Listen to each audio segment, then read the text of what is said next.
Hi everyone, Ben here from Sydney Fruit Gardening, and I just want to do a short update today because I couldn't help planting a few things that were sitting in pots, a few plants. It always always gets to me when they're just sitting there and not in the ground, and they do so much better in the ground. I know it's not the best time of year to plant, but we have had a very warm start to winter, and I've raised them up a bit, so I think they'll be okay. So the first one here is the lychee. So if you remember, this one was actually in ground.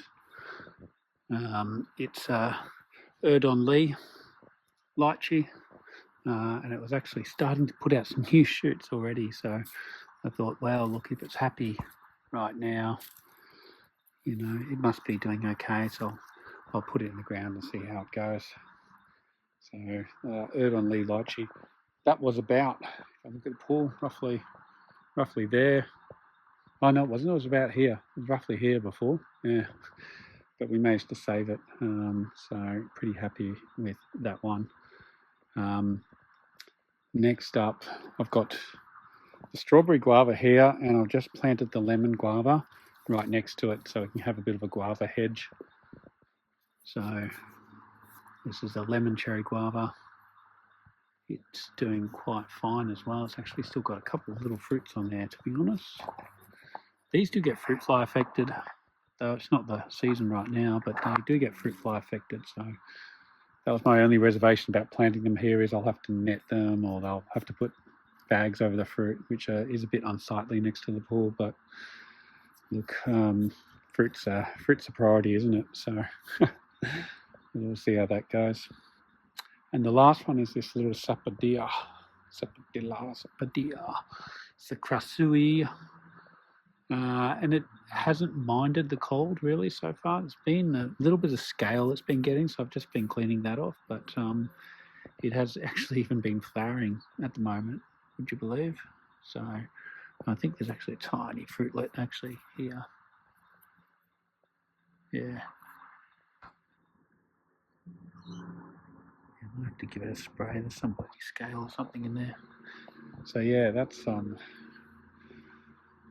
new plantings, and I'll probably be throwing a whole lot of gingers and whatnot in amongst here, as well as maybe some ornamental heliconias at the back to try and cover the shed. But whilst I'm here, the Rollinium is losing its leaves as it does.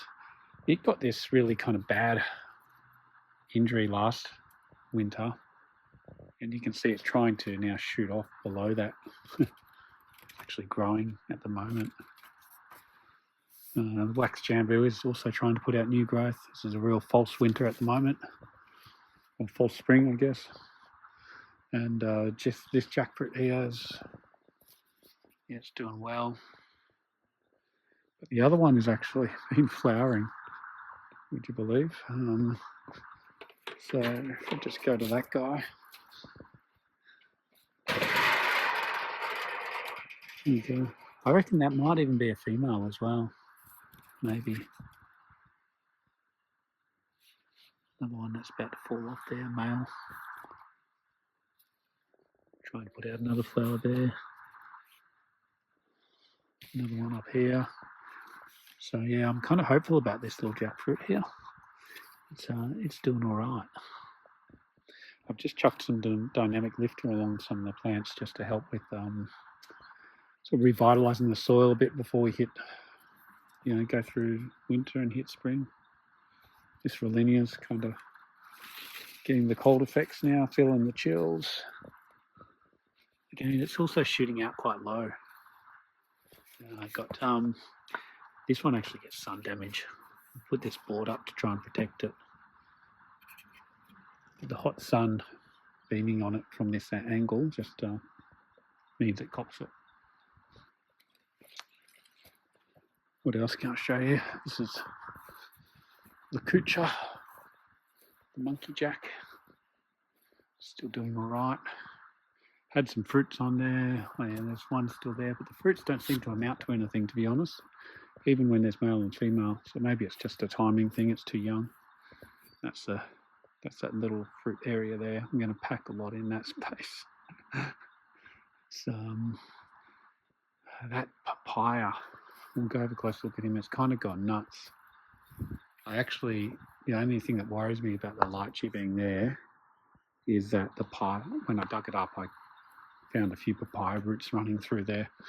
So I don't know if that's going to affect the growth of the lychee at all. I'll just have to watch it.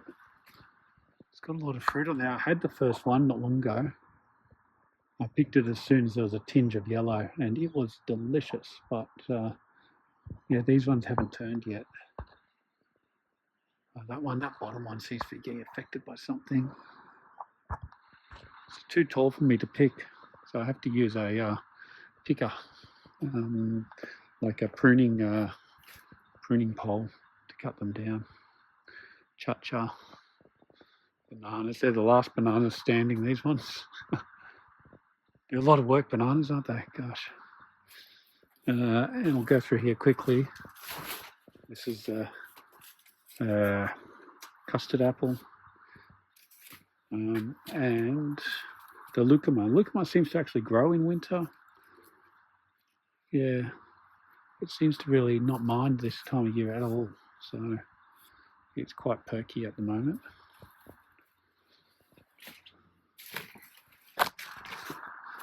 Go at the front quickly.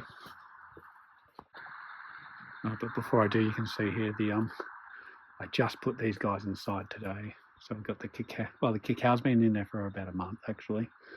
I just put in the cinnamon, that Clivia thing, the miracle berry, and the abiu. They all went in today. That's the Luke's. Luke's was inside just to get this new growth spurt, but today I took it out and it's getting heavily affected by woolly aphids and scale and whatnot. So I thought I'd take it out just to give it a bit of an airing. Star apple is feeling some cold effects, but it'll pull through. It always does. Okay, the mango here. Mango is trying to put out shoots. Yeah, you can see there it's trying to flower. Little early to flower mango. This is a Bambaroo.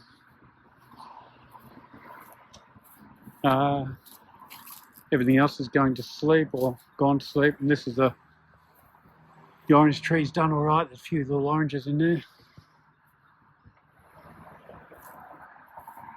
It seems to be getting affected by something as well. And yeah, everything else has pretty much gone to sleep. So that's it, guys. Just a quick video. See you next time.